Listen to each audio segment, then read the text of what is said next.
Esteban Le Paul au Stade Rennais, et on pose la question, est-ce que c'est le meilleur choix de carrière pour l'attaquant français de 25 ans? Tu vois, finalement, il y a un petit rapport avec la JOCR quand même, avec Esteban. Ouais, quand même. Il était obligé. Ah ouais, en plus. Alors, tu vois, en aparté, c'est vraiment un gars que j'aurais aimé voir à Auxerre, surtout qu'il est né là-bas. On l'a un peu raté. C'est le fils de Fabrice, qui est malheureusement décédé dans un accident de voiture et qui était un ancien grand espoir de la JOCR dans les années 90, et même de l'équipe de France. C'était vraiment gros espoir. Et il avait déjà eu un accident de voiture, et c'est ce qu'il avait mis sur le carreau un peu. Enfin bref, pour moi, dans tous les cas, pour Esteban Le Paul, c'est une progression constante.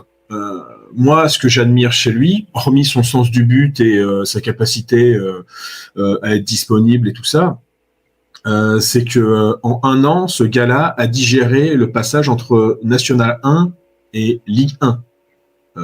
Ça c'est vrai. Ça c'est vrai que c'est pas tous qui arrivent aussi vite à s'adapter de cette manière. Maintenant, attention, je vais juste mettre un tout petit bémol. Il vient de fêter ses 25 ans, donc on parle pas d'un tout jeune espoir non plus. C'est ça. Après, c'est malheureusement comme il y en a, avec des carrières chaotiques.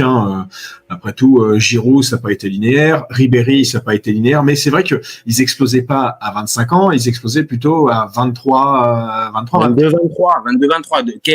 Allez, on va dire quand Le Paul a commencé à prendre ses marques avec le National 1 et qu'il a commencé sa progression, là où normalement les Ribéry, les Drogba ou ces genres avaient déjà mis leurs pieds en Ligue 1 et commençaient à avoir une petite répute. Donc c'est là la petite différence, mais ça peut être semblable, je suis d'accord. Maintenant, le choix de Rennes. J'entends beaucoup pour en discuter. Oui, Rennes, c'est que du bloc bas. Je crois que le match contre Marseille a laissé quelques traces. Oui, il y a eu ce match-là. On va attendre avant de pouvoir définir le Rennes de Habib Beye comme une équipe qui joue bloc bas. Sur ce match-là, oui, on peut pas dire véritablement qu'ils aient prôné un football à la Zeman. Maintenant, bon, on va attendre de voir. Donc, Rennes, pour moi, c'est pas l'équipe type défensive. Il y a des équipes pour moi qui sont bien plus défensives que Rennes. Mais en dehors de ça, je le voyais pas aller plus haut. Enfin, déjà Rennes qui est censé être, t'es à Angers qui va rejouer le maintien. Faut pas se cacher là-dessus. Encore plus si le Paul. Oui, là il y a un effet domino, c'est clair et net. S'il vient partir, ça va être compliqué de le remplacer. Mais alors attends, avant, on va dire pour situer bien le débat, pourquoi on a posé cette question-là? Est-ce que l'intérêt d'Esteban Le Paul aurait pas été de faire une saison supplémentaire du côté d'Angers et de partir l'année prochaine avec une expérience plus importante? Là, on parle d'un gars, je vais partager les stats, qui certes a des stats intéressantes pour l'année dernière, mais l'expérience en Ligue 1, c'est 29 matchs. Il n'a que 29 matchs, et tu l'as dit tout à l'heure, comme il est passé par le National, la Ligue 2 et tout. Pour moi, je pense qu'il y avait besoin d'une seconde saison, on va dire, où il enchaîne les matchs, où il est titulaire, et après faire le gap du Stade Rennais. Moi, je serais parti là-dessus. Après, s'il va au Stade Rennais, c'est pour être titulaire, c'est pour remplacer Kalimundo. Donc c'est aussi pour enchaîner les matchs. Sur le principe, c'est une théorie. D'accord. Maintenant, est-ce que Rennes va s'arrêter juste à Le Paul pour remplacer Kalimundo, ou est-ce qu'il va y avoir plusieurs profils différents qui risquent d'arriver? On va dire les derniers jours, on partait plus sur la tendance de 2 à 3 attaquants qui pourraient être pris plutôt que le seul Esteban Le Paul. Donc c'est aussi pour ça. Est-ce qu'il va pas se faire bouffer par la concurrence en fait? Moi c'est un peu de ça, et j'ai peur qu'il soit pas assez aguerri. Maintenant, on en a parlé en off. Tu semblais dire aussi qu'il est porté aussi par quelque chose de, on va dire pas d'irréel, mais quelque chose de très fort qui va peut-être le faire surmonter cette nouvelle étape sans, on va dire, avec un peu d'insouciance. Pour moi, il a beaucoup de mental. Enfin, je sais pas. C'est quoi à dire, mais déjà rien que sur les photos qu'il a, il dégage un truc. Il a cette espèce d'assurance sans être non plus de l'arrogance. Même si dans le football, être arrogant, je pense pas que quand t'es professionnel, ça soit complètement Zlatan, si c'était un problème, Zlatan n'aurait pas fait carrière, par exemple. Voilà, et je pense que Esteban Le Paul aimerait faire la carrière de Zlatan. On ne spoil pas, mais là, j'avoue que ça y ressemble. Au-delà de ça, oui, pour moi, en fait, il est capable de s'imposer et surtout de ne rien lâcher, ne serait-ce par son histoire personnelle qu'on évoquait, son papa qui est malheureusement mort, ses centres de formation, il a été rejeté du centre de formation lyonnais. Il a fait 2 passages à Épinal. Le premier passage, ça se passait bien et il y a eu le Covid. Après, il est parti à Orléans. Il est revenu à Épinal et il a encore reclaqué des buts. Donc, disons que ça va pour...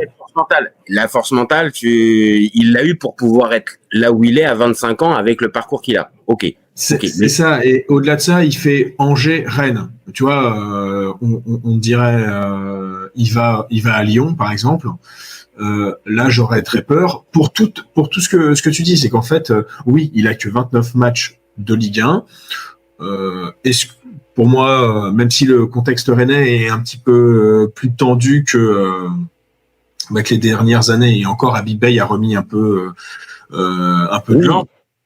Je pense qu'il peut se faire plaisir là-bas, surtout que Angers, Rennes, c'est pas si il change pas complètement ses habitudes. Je pense que c'est toujours un truc à prendre en compte.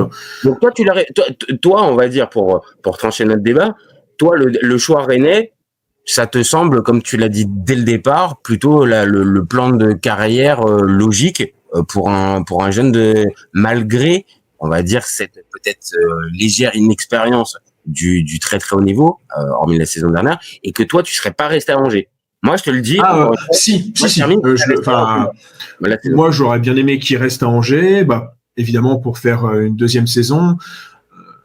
De toute façon, il aurait eu donc 26 ans l'année prochaine et peut-être qu'un plus gros club, tu vois, qui aurait besoin d'un attaquant. Je pense que à voir. Mais toi, Lille, ils ont le seul Giroud.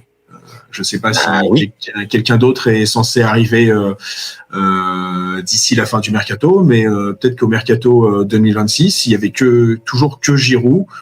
Esteban Le Paul aurait peut-être pu prétendre là-bas. Ça aurait pas été déconnant. Maintenant, écoute, on va voir ce que ça va donner. Ça semble quasiment fait du côté de Le Paul. Moi, on lui souhaite parce que, comme on vient de dire, c'est plutôt un bon gars avec un parcours atypique. Donc oui, forcément, on a envie qu'il réussisse. Moi, je reste quand même un peu plus flippé pour lui parce que le contexte rennais, ça passe ou ça casse et j'ai peur qu'il se fasse un peu bouffer. Mais allez, je vais te faire confiance, mon copain, sur celle-là. On va lui dire, on va. À mon avis, il remettra qu'une dizaine de buts. Parce que peut-être qu'en effet, il y aura ce jeu de concurrence et pas titulaire tout le temps. Dizaine de buts, franchement, je pense que s'il fait la dizaine de buts du côté de Rennes pour sa première saison, je pense qu'on pourra parler de saison réussie quand même.